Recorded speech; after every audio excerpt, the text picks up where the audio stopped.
Okay, so I want you to imagine that your neurons are like treehouses, okay? And your brain is this incredible forest or natural bush environment, okay? And throughout the brain, you have billions of tree houses. Now, here's the problem. You got your tree house here, but perhaps you want to get a message to another tree house. Now, if you remember the diagram of the neuron, it had these things called dendrites. Every time you learn something new, your dendrites grow, and the dendrites look a bit like branches touching. Okay, so if you look up there, this tree and the one next to it, they're almost touching, but not quite. That obviously shows that this tree has been doing a good amount of learning. So we like to see dendrite growth, but there's always a little gap. In between that gap is where we have the neurotransmitters doing their job.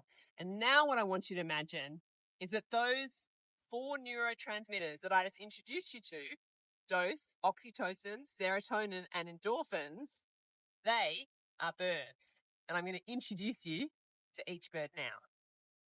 So, let me introduce you to 4 birds that I want you to try and imagine for each neurotransmitter. So you have your tree house, that's your neuron, as you just saw, me up in the tree, and we want to get a message that crosses that synapse, the branches in between the trees.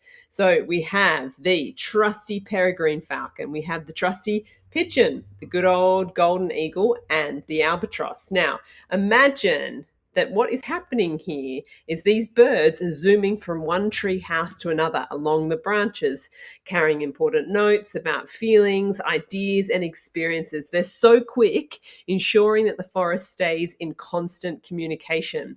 Let me introduce you to each bird. The bird that's going to represent dopamine, the peregrine falcon. It is the fastest bird overall. It can get up to 386 kilometers per hour in a dive. That is as fast as a rocket ship and your fastest car imaginable. Peregrine falcon, imagine it being the D in dopamine. Okay, next up, not a particularly fast bird, but a brave bird and a very kind bird, I would say. You know, you often think of them as a little dirty and just getting about town, but actually the trusty pigeon is phenomenal. So it's going to represent oxytocin, O. And when you really imagine oxytocin, I want you to particularly think about Cher Ami, who was the most incredible pigeon. It was World War I, and there was a lost battalion of 200 soldiers, right? And they were lost. And they were the Americans. And the other Americans kept bombing them, not knowing that they were there. So they sent Cher Ami up into the sky, and Cher Ami arrived with a note around it that said, "We are along the road parallel to 276.4. Our own artillery is dropping a barrage directly on us. For heaven's sake, stop it." Now, when Cher Ami arrived with this note around its little leg, it actually had an eye missing, it had a hole through its chest, and one of its legs was broken, and yet it still managed to fly for 25 minutes for the love of these soldiers. So think of it as oxytocin. O. Okay, and remember, dopamine was your peregrine falcon, super fast like a rocket ship. Okay, S, serotonin.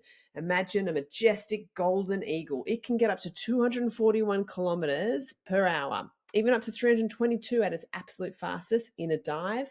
That is as fast as a roller coaster. And look at it, it's beautiful. And imagine a golden eagle in the sun, serotonin, sun. That is what the bird you're going to imagine, carrying those messages, being those incredible neurotransmitters. And finally, I want you to imagine E, endorphins, as the grey-headed albatross. Now, unlike falcons and eagles, it is an incredibly fast non-diving flight. So it gets up to 127 kilometers per hour, which is like a motorbike. Okay, a motorcycle.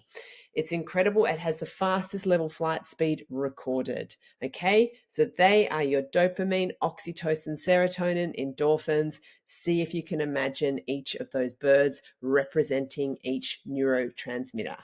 Now we're going to look at how we can get each of those neurotransmitters into our day-to-day life.